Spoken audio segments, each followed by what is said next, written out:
ఇది మీరు ఒక్కసారి చూస్తే 36 డిపార్ట్మెంట్లని ఇంటిగ్రేట్ చేయాలి. సో ఇది చాలా చాలా కాంప్లెక్స్ ప్రాజెక్ట్. మొదటి విడతలో 161 సర్వీసెస్ లాంచ్ చేస్తున్నాం. మా టీం చెప్పొద్దన్నారు, బట్ నేను చెప్తున్నాను ఈరోజు రెండో విడతలో 360 సర్వీసెస్ మేము లాంచ్ చేస్తాము. There is no debate, no discussion, we will launch. So ప్రజలకి ప్రభుత్వం మధ్యన ఇదొక ప్లాట్ఫామ్గా ఏర్పాటు చేసి రియల్ టైం సర్టిఫికేట్స్ వాళ్ళకి డెలివర్ చేసే బాధ్యత మన ప్రభుత్వం తీసుకుంటుంది. దాంట్లో భాగంగా మీరు చూస్తే నేను కూడా మా టీంని పదే అడిగింది, ఇక్కడ సర్టిఫికేట్స్ కూడా మేము ఇష్యూ చేసినప్పుడు దానిపైన స్పెసిఫిక్ క్యూఆర్ కోడ్ ఉంటుంది. ఎందుకంటే మీరు ఆథెంటిసిటీ గురించి మీరు అడుగుతారు నాకు తెలుసు, అందుకే ముందలే ప్రియం చేస్తున్నా.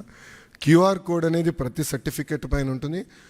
ఆ క్యూఆర్ కోడ్ స్కాన్ చేస్తే ఏపీ గవర్నమెంట్ వెబ్సైట్కి లింక్ వెళ్తుంది. ఆ ఏపీ గవర్నమెంట్ వెబ్సైట్ పైన క్లియర్గా సర్టిఫికేట్ పైన ఉండాల్సిన పేరేంటి, వివరాలు ఏంటి వెబ్సైట్ పైన కనపడుతుంది. సో ఎవరు ఫేక్ సర్టిఫికేట్లు జనరేట్ చేసేదానికి అవకాశం ఉండదు. అది బ్లాక్ చైన్ పైన కూడా తీసుకురావాలని మేము నిర్ణయం తీసుకున్నాం. అది కూడా త్వరలో రిలీజ్ చేస్తాం.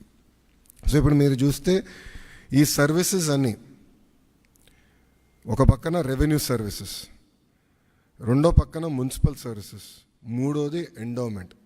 అంటే దేవాలయాల్లో కూడా టీటీడీ మినహా అన్ని దేవాలయాలు వచ్చినాయి. రెండో విడతలో టీటీడీ కూడా ఈ సర్వీసెస్లోకి వస్తుంది. దేవుడు ఆశీస్సులు ఉంటే ఈ సర్వీసులోకి వస్తుంది. అంతేకాకుండా ఇప్పుడు సెలెక్షన్ నంబర్కి వెళ్ళి సెలెక్షన్ ఉంటుంది, మీరు సెలెక్ట్ చేయాలి. నెక్స్ట్ ఫేజ్లో ఏఐ బాట్ మేము అమలు చేస్తాం.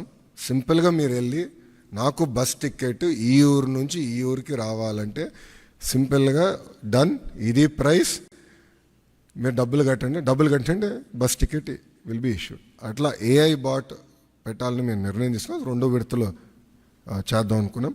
అంతేకాకుండా వాయిస్ కూడా